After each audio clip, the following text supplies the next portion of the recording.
Pada musim kering tahun ini, petani di desa Sukamaju gagal panen. Warga desa Sukamaju mencari air ke desa lain.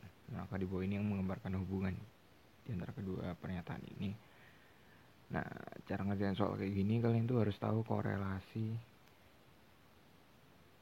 atau hubungan di antara kedua pernyataan ini.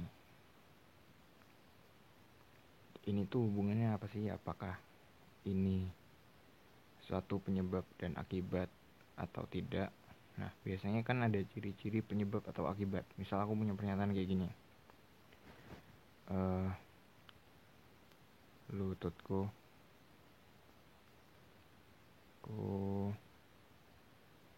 luka. Ini kira-kira lebih ke penyebab atau lebih ke akibat? Ini kan jelas lebih ke akibat, ya kan? Nah, penyebabnya apa? Penyebab mungkin bisa jatuh atau kejatuhan. Nah, kayak gitu. Biasanya itu ada apa?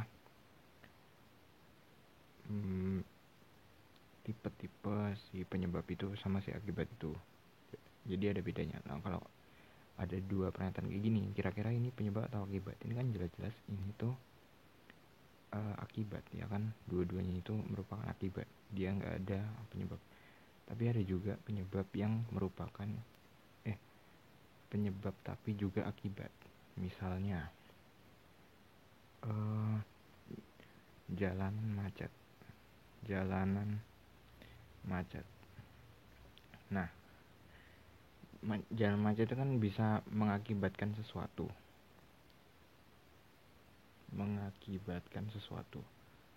tapi juga bisa disebabkan oleh sesuatu gitu loh.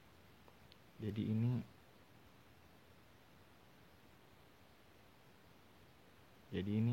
jalanan macet itu merupakan suatu penyebab sekaligus bisa suatu penyebab, bisa suatu akibat gitu loh.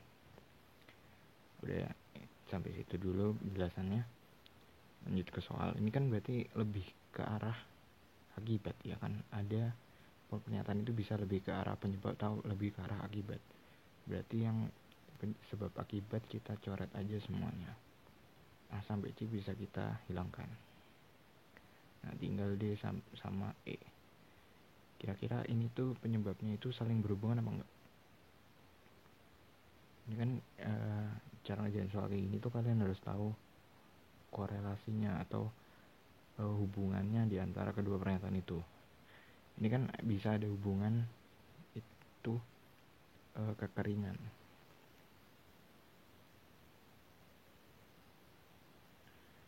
Karena kekeringan jadi gagal panen. Karena kekeringan juga harus mencari air bersih, air ke desa lain. Berarti ini bisa. Udah, kayak gitu aja. Lanjut. Bandara Soekarno-Hatta hari ini dipadati penumpang. Jalan protokol di Jakarta macet total. Manakah di bawah ini menggambarkan hubungan di antara kedua pernyataan? Nah, nih. Sekarang kita lihat lagi kalimatnya. Ini kan lebih ke dua-duanya itu lebih ke akibat, ya kan? Lebih ke akibat.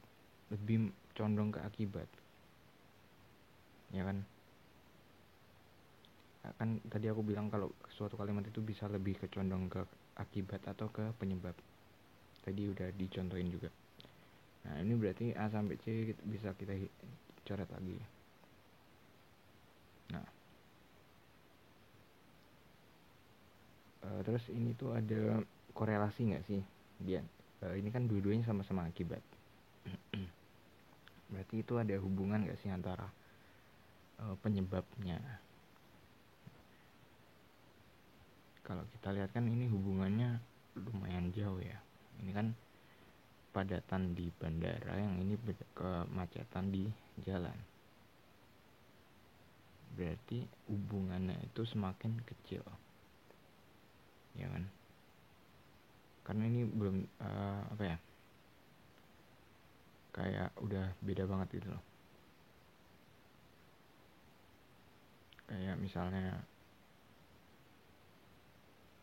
bisa aja ini kecelakaan di jalan yang kedua. Terus yang pertama ini kayak misalnya lagi diskon tiket pesawatnya. berarti yang ini lebih condong ke arah tidak ada hubungannya. Terus 8. Orang lanjut usia membutuhkan bantuan untuk melakukan berbagai aktivitas. Orang berusia tua mengalami penurunan fungsi fisik. Nah, kalau kalian lihat di sini kan ini akibat. Orang tua itu membutuhkan bantuan. Itu kan berarti karena suatu penyebab, ya kan? Nah, ini bisa jadi penyebab. Kalau kita lihat hubungan langsung kedua kalimat ini kan berarti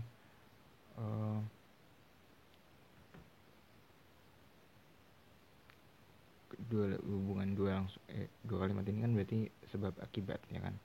Nomor 2 jadi penyebab dan akibatnya itu nomor 1. Kalau kita hubungin dua kalimat ini berarti kan orang lanjut usia membutuhkan bantuan karena mengalami penurunan fungsi fisik. Udah dapat. Lanjut. Agen perumahan memberikan penawaran khusus untuk pembelian rumah. Pemerintah membuat kebijakan ganti rugi bagi warga yang terkena dampak pembangunan. Karena kan di bawah ini yang menggambarkan hubungan dua kenyataan.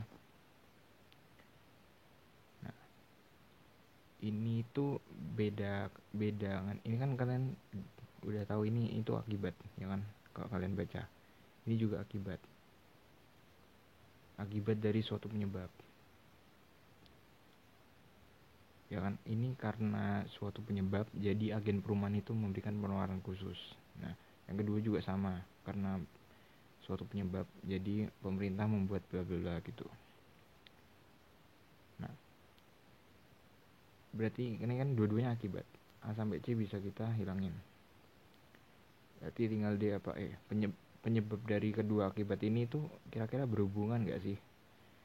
Kalau kalian lihat dua kalimat ini sebenarnya itu nggak berhubungan, karena yang ini tuh lebih ke ke bukan marketing tapi kayak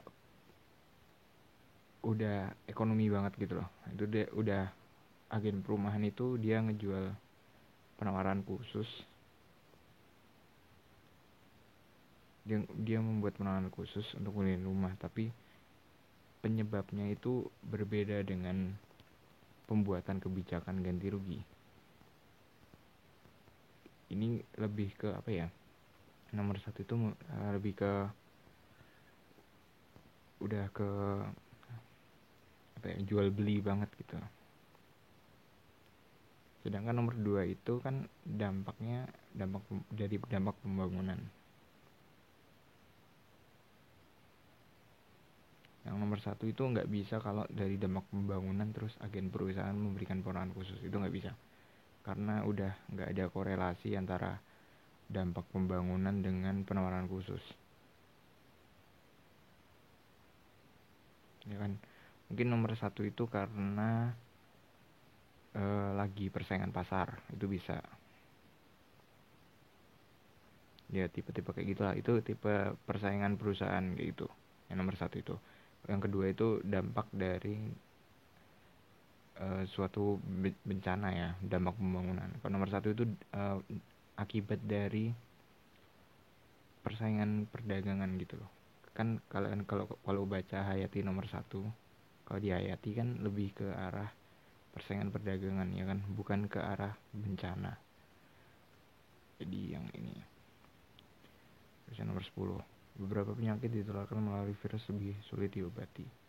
Yang kedua, terjadi peningkatan jumlah penemuan virus baru yang mempengaruhi daya tahan tubuh. Nah, ini ya kita nggak usah nulis sebab dan akibat dulu. Sebenarnya dua kalimat ini tuh ada hubungannya nggak sih? Kan kalau kita jadiin satu kan bisa aja jadi kayak gini bunyinya. Karena terjadi penemuan virus, karena adanya virus baru, jadi beberapa penyakit lebih sulit diobati, ya kan?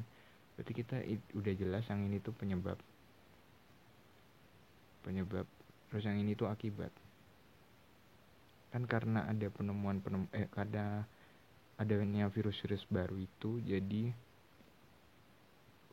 virus itu lebih penyakit yang disebabkan oleh virus itu lebih sulit diobati. Nah, itu bisa ada korelasinya gitu. Tiang B. Nah, buat tipe soal sebab akibat kayak gini, sebab akibat, kalian perhatiin benar-benar. Yang pertama itu hubungan antar kalimat satu dan kalimat dua, hubungan pernyataan 1 dan 2.